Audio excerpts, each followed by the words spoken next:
Hey, what's going on, guys? Today I have something really cool that I haven't seen anywhere else on YouTube. There's a couple of videos on it that are a little old, but I don't think it has as much attention as it needs. Now, I was reading up about God's number. Now, this is the number that they gave to the Rubik's Cube, which is basically the lowest number of moves that it would take to put a Rubik's Cube back into its solved state from any given scramble, which is 20. It takes just 20 moves from any given scramble, well, at most 20 moves, as the most efficient method, to return any cube back into its solved state. Now, I found this to be very interesting, but of course, it does take more moves than that to return a cube back into its solved state because we use algorithms, and those algorithms have a set number of moves. So usually it would be like... well, actually, I don't know how many moves it would take on average. If someone can let me know what that is, let me know in the comment section below. I'd really be interested in hearing about that.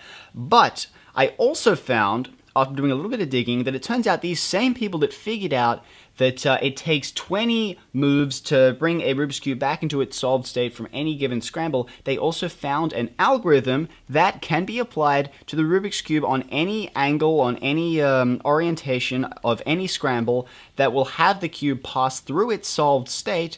They have some statistics. Apparently, it's not always the case. It might be like 75% of the time. But the cube will pass through its solved state whilst completing this algorithm. So here's the algorithm here. I actually wrote it down. So I had to put a grid there so I could actually follow it because it was kind of getting jumbled up. So we have L, R2, B, L prime, R, U2, F2, L, B, D, U2, B, L prime, R2, B2, L prime, D2, U, L prime, B2, U2, R2, B, D2. Long algorithm, 25 steps long, but this algorithm, if applied to any scrambled cube on any axis or any orientation, it will turn the cube back into its solved state. So let's give it a try. So I got a cube here. I'm just going to give it a scramble because I don't have a scrambler here right now.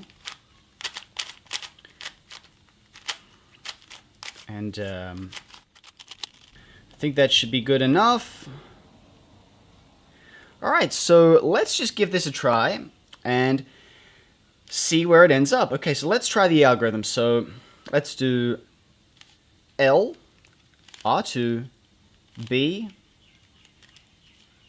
L prime, R, U2, F2, L, B, D, U2, B, L prime, R2, B2, L prime, D2, U, L prime, B2, U2, R2, B, D2. And there you have it, back into its solved state, which I think is rather interesting. I've been messing around with this all night, and I was pretty surprised to see that it actually works. That's actually a very rare case where you get right to the end of the algorithm. Usually, it will pass through its solved state at any given point on this algorithm, so you could probably get like 9 or 10 steps in. Usually, it's around 14, 15 that the puzzle will be solved. Just to prove that this works, I'm going to do it again. So let's just do another scramble here. You can try this at home. You can try this at home right now. If you have a Rubik's Cube, then you can give this a try yourself. If it's already scrambled, then you can follow along with me and give this a try. So let's just do a load of scrambling here. Okay, so that looks pretty good. So let's give this another try. So L, R2, B, L prime, R, U2, F2, L, B, D, U2, B, L prime, R2. and it's already passed through its solved state. So you can see I've got B2, L prime, D2, U, and the rest of the algorithm still to go. So that is the nature of the algorithm. It's not like any other algorithm where it will cycle the pieces. The cube will pass through its solved state along this algorithm. Now this, they have some statistics with them. I haven't been able to find them, but basically if you get to the end of the algorithm and the puzzle hasn't been solved, then all you had to do is go full circle and just continue with the algorithm from L all the way through.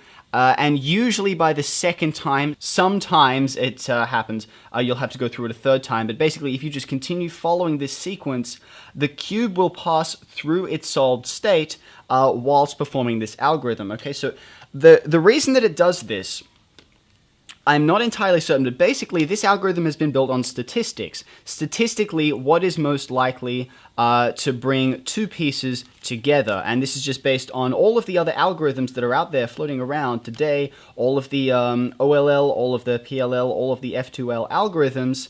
They all come together, and statistically, with this sequence of notations, you are more likely to get a, to bring just a couple of pieces together, so it will bring 2 or 4 pieces together.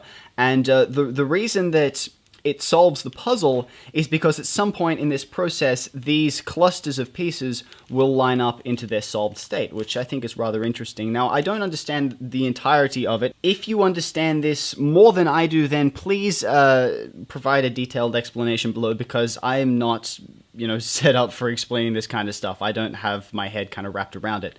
But anyways, hope you guys found this video informative. Give this a try for yourselves. Thank you guys for watching, and I'll see you all next time.